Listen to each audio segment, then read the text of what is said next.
एक लड़का जो बचपन में पोलियो का शिकार हो गया हो, जिसे चलने के लिए बैसाखियों का सहारा लेना पड़ता हो, क्या वो कभी अपने दम पर हजारों करोड़ों की कंपनी बना सकता है? नामुमकिन लगता है ना। उस टाइम दुनिया को भी यही लगता था, लेकिन रामचंद्र अग्रवाल ने सबको गलत साबित कर दिया। उन्होंने एक छोटी सी फोटोकॉपी की दुकान से शुरुआत की और बना डाला एक ऐसा ब्रांड जो मिडिल क्लास की पहली पसंद बन गया। लेकिन फिर एक दिन सब कुछ बिखर गया, कंपनी डूब गई और खुद रामचंद्र जी को उन्हीं की कंपनी से निकाल दिया गया। लेकिन रामचंद्र जी रुके नहीं, उनकी कहानी यहीं पर खत्म नहीं हुई। आगे चलकर रामचंद्र अग्रवाल ने कुछ ऐसा किया जो कि हर किसी के लिए एक इंस्पिरेशन बन गया। तो चलिए इधर उधर की बातें ना करके सब कुछ डिटेल में जानते हैं। तो दोस्तों, विशाल मेगा मार्ट की स्टोरी जितनी विशाल है, उनकी शुरुआत उतनी ही छोटी और स्ट्रगल से भरी हुई थी। असल में बात है 1980 की। कोलकाता में एक लड़का रहता था, रामचंद्र अग्रवाल। बचपन में ही पोलियो होने की वजह से उसका एक पूरा पैर ही डैमेज हो गया था, जिससे उन्हें बैसाखियों के सहारे चलना पड़ता था। ऐसे में लोग उसे देखकर कहते थे कि ये अब जिंदगी में कुछ नहीं कर पाएगा, पोलियो ने इसे लाचार बना दिया है और इसका फ्यूचर तो पूरी तरह से बेकार है। लेकिन किसे पता था कि यही लड़का एक दिन रिटेल इंडस्ट्री में तहलका मचा देगा। अब रामचंद्र अग्रवाल एक मिडिल क्लास फैमिली से थे, जिनके घर की फाइनेंशियल कंडीशन भी कुछ खास अच्छी नहीं थी। पैसों की तंगी, जिम्मेदारियां और लोगों की बातें सब कुछ उन्हें बहुत परेशान करती थी। इसीलिए पढ़ाई पूरी करके उन्होंने एक छोटा सा लोन लिया और एक फोटोकॉपी की दुकान खोल ली।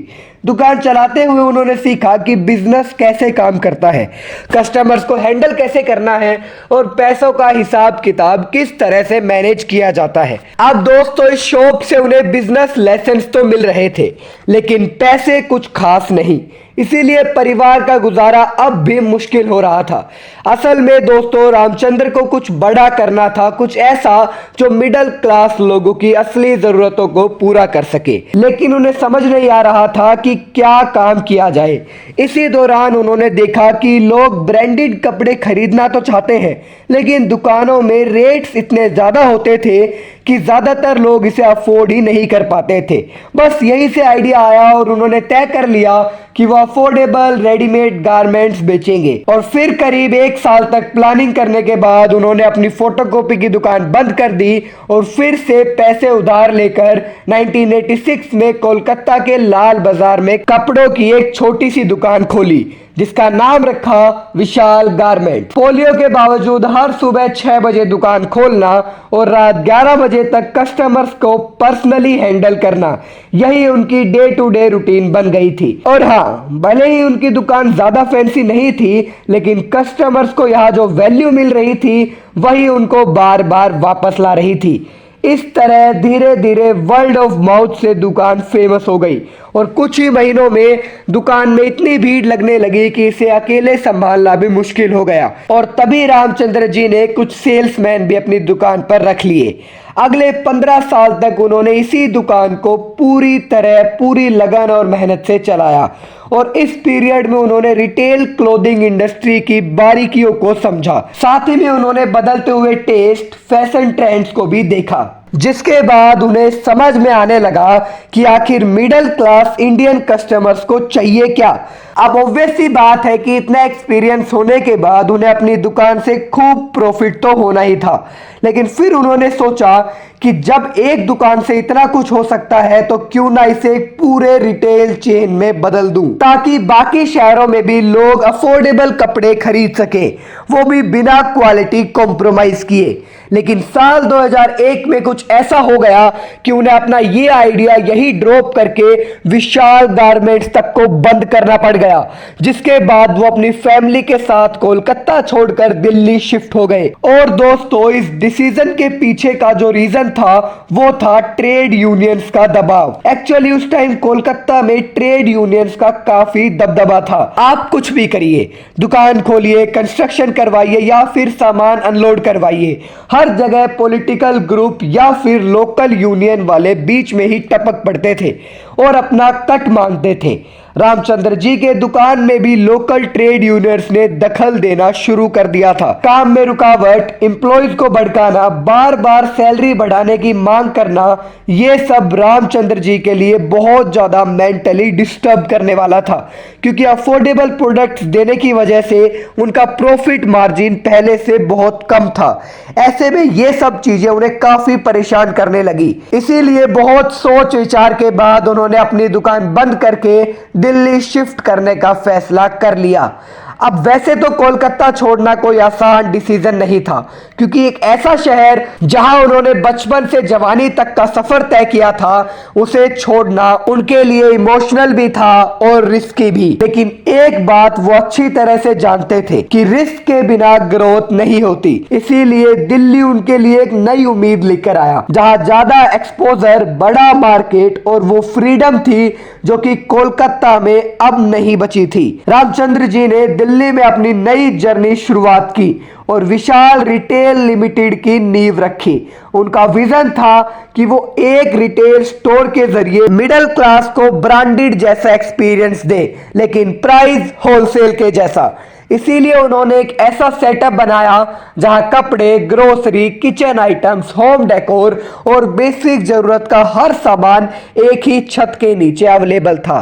इसे कस्टमर्स ने खूब पसंद किया और धीरे धीरे उनका यह धंधा भी चल पड़ा, जिसके बाद से विशाल रिटेल ने अग्रेसिव एक्सपेंशन स्टार्ट कर दिया। उनका फॉर्मेट बिल्कुल सिंपल था, बड़ा शोरूम, ढेर सारा सामान और सबसे सस्ता दाम। एसी वाला showroom, shopping basket, billing counter और यूनिफॉर्म पहने हुए स्टाफ, ये सब छोटे शहरों में बिल्कुल नया था। इसीलिए जल्द ही विशाल रिटेल की हाइप क्रिएट होने लगी। कंपनी हर महीने नए नए स्टोर खोलती गई, जिसके चलते विशाल रिटेल इंडिया के दूर दराज इलाकों में भी अपनी प्रेजेंस बनाने लगा। मीडिया में उन्हें देसी वॉलमार्ट ऑफ इंडिया कहा जाने लगा।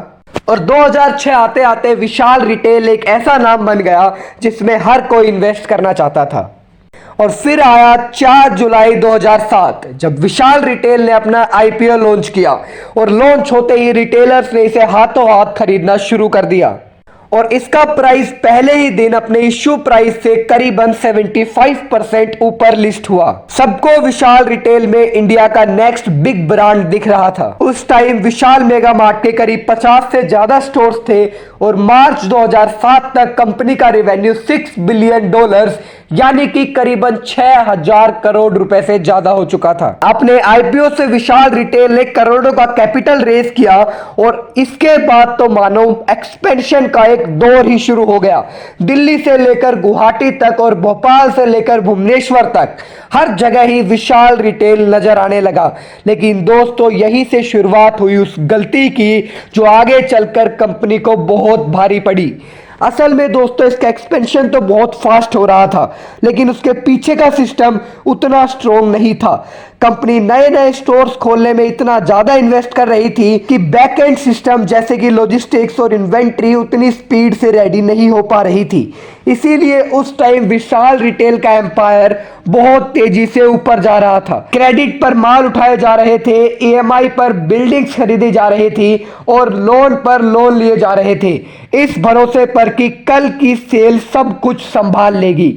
लेकिन दोस्तों, बिजनेस सिर्फ ग्रोथ के भरोसे नहीं चलता, इसके लिए मजबूत फाउंडेशन भी होनी चाहिए, क्योंकि दुनिया में किसी भी टाइम कोई ऐसी अनहोनी हो सकती है जो कि आपकी ग्रोथ को पूरी तरह से रोक देगी। और 2008 में जिसका डर था, ऐसा ही हुआ। ग्लोबल फाइनेंशियल क्राइसिस, जिसकी वजह से विशाल रिटेल जैसी कमजोर नींव वाली सभी कंपनीज को बड़ा झटका लगा। स्टॉक मार्केट क्रैश कर गई, बैंक्स ने लोन देना बंद कर दिया और जो कंपनी उधारी की रफ्तार पर दौड़ रही थी, उनकी गाड़ी पटरी से उतरने लगी। और दोस्तों, आपको पता ही है कि विशाल रिटेल भी उन्हीं कंपनीज में से एक थी।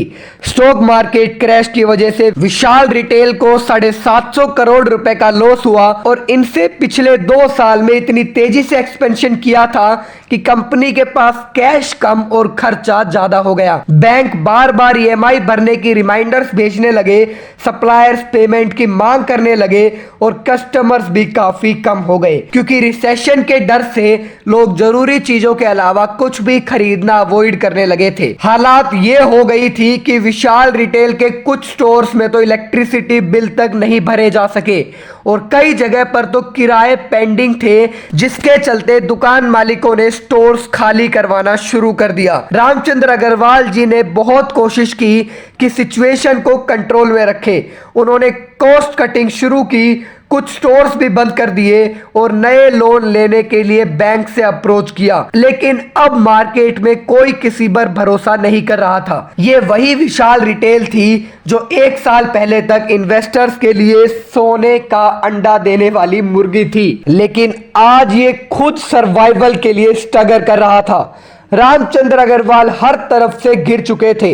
विशाल रिटेल की भी हालात इतनी खराब हो गई थी कि स्टाफ तक को सैलरी देने के पैसे नहीं बचे थे और इस तरह से 2010 आते आते विशाल रिटेल ऑलमोस्ट खत्म हो चुका था। रामचंद्र अग्रवाल जी इमोशनली, फाइनेंशियली और लीगली हर तरह से प्रेशर में दबने लगे थे और दोस्तों, इन सब से बाहर निकलने के लिए उनके पास 2 चांसेस थे। या तो वो कंपनी को बैंक करप्ट घोषित कर दे या फिर किसी बड़े इन्वेस्टर को ढूंढकर कंपनी बेच दे। आखिरकार उन्होंने दूसरा ऑप्शन चुना और एक ऐसे इन्वेस्टर की तलाश करनी शुरू कर दी जो कि विशाल रिटेल को खरीद सके। तभी स्टोरी में एंट्री हुई 2 बड़े नामों की, टीपीजी कैपिटल और श्रीराम ग्रुप की।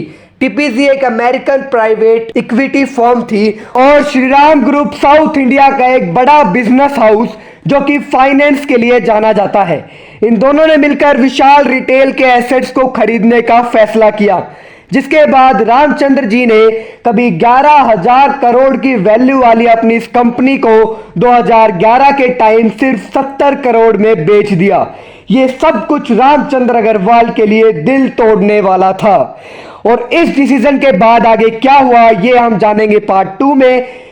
मैं आप सभी से रिक्वेस्ट करता हूं कल शाम 7 बजे पार्ट 2 जरूर देखें।